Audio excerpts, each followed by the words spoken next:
жиын эмес. Эми ишкерлерге мамлекет тарабынан Кыргыз Республикасынын эмгек сиңирген ишкери деген наам берилет. Президенттин жарлыгына ылайык мыйзам долбоору талкууда турат. Мындай сыйлыкталган ишкерге бир катар артыкчылыктар каралган. Бул тууралуу бүгүн Министрлер кабинетинин төрагасынын орун басары Бакыт Төрөбаев Ош облусундагы ири өндүрүүчүлөр менен болгон жолугушуусунда билдирди. Эмгек сиңирген ишкерге паспорт, кызматтык паспорт берилет. Бизде азыр 28 өлкө менен келишим бар. Кызматтык паспорт кимде бар болсо, ошол без виза жок, ушу мамлекетке кире алат. Биз өзү негизи дипломатиялык паспорт берилсин деп айткам, мен ошол кезде бир кызматтык паспортко жетиштик. Эмгек сиңирген ишкерде аэропорт болобу, башка жакта болобу вип залдан өтүү деген шарттар түзүлөт.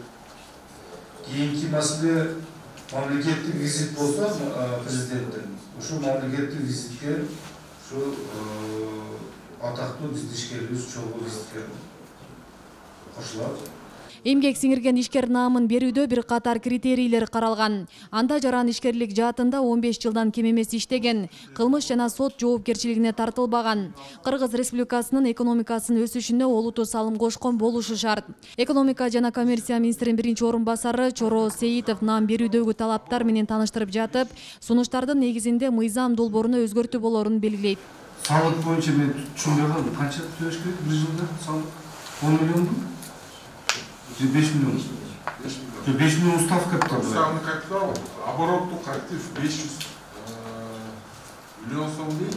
Бирок менин оюмча бул өтө эле жесткий критерий болуп атат. Эгер мисалы чүйдү алсак, бир ишканаларды Ошто алсак, башка ишканаларды шартына жараша. Ошондуктан сиздерден урматтуу катышуулар, сиздерге сунуштар керек. Ишкерлер наам берүүдөгү шарттарды жеңилдетүүнү сунушташат. Мында кичи, орто жана чоң ишкерликти ажыратып кароо керек дешет. 150 миллион сом обороту болуш керек экен, депозитовый сумма бир нече миллион болуш керек экен. Бирок ал аны турбизнесте андай жок да. Турбизнес сезонный бизнес, андай обороту жок, гостиницаларда андай обороту жок. Биз ошого сунуш киргиздик, что биздин да мүчөлөр туризм бизнесинин жеке ишкерлери ошо наамды алыш үчүн, себеби туризмден аябай чоң мээнет кылган адамдар бар. 20 жылдан ашык ушу биздин региондо иштеп, ошол жака туристтерди тартып иштеген адамдар бар. Ошолордун деңгээлиде бир кластерлерге бөлсө, средний бизнес, орто бизнес, андан кийин чоң обороттогу чоң бизнестерди бир классификацияга бөлсө, ошондо ошол критерияга жараша биз өзүбүздүн кандидаттарды сунуштайт элек. Азымда алганда мында реалдуулуктан алыс экен.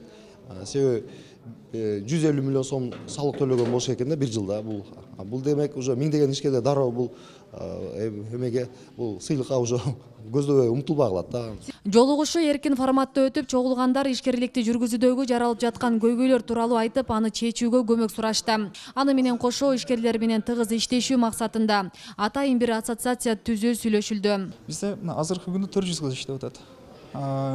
Бирок биздин перспективадагы бул проектте 7000 адам иш менен камсыз болот. Мындай сураныч, бул электроэнергия маселесинде акыркы 3 айда биздин фабрикада 10 күндөй свет жок болду да, электричество жок болду. Өндүрүш тармагында бир күн эмес, 1 саатка электричество жок болсо, бул көйгөй, өтө чоң көйгөй жаратат. Ошол себептен линияны, электролиниясын отдельный бир статус берип, биздин өндүрүш бир гана биздин эмес, жеке ошол негизи Кыргызстанда дээрлик баардык өндүрүштөрдүн ошол электроэнергия тармагын бир өзгөчө бир статуска коюп, өзүнчө бир караса. Баягы эле маселелерде, эгерде цемент заводду карасак, алар айтат, бизде фильтрлер бар жайында, бирок эл менен иштеши аябай мындай оор болуп атканы көрсөтүлдү. Экинчи маселе, мына мисалы Кызылкия цемент заводун айтып атышат, бир жеке жаран тоскоолдук кылып атат деген сөздү айтып атышат да. Ошондуктан бул жерде биз азыр мына ошо ишкерлер менен биз тыгыз байланышта болуш үчүн биз аларга ассоциация түзгүлө деген ойдо айттык, алар макул болушту.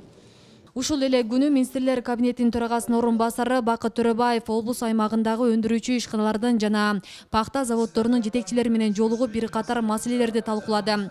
Анда пахта аянттарын кеңейтүү, сырттан инвестиция тартуу, арзандатылган кредит маселелери каралып, аны чечүү жолдору тиешелүү тармактарга тапшырылды.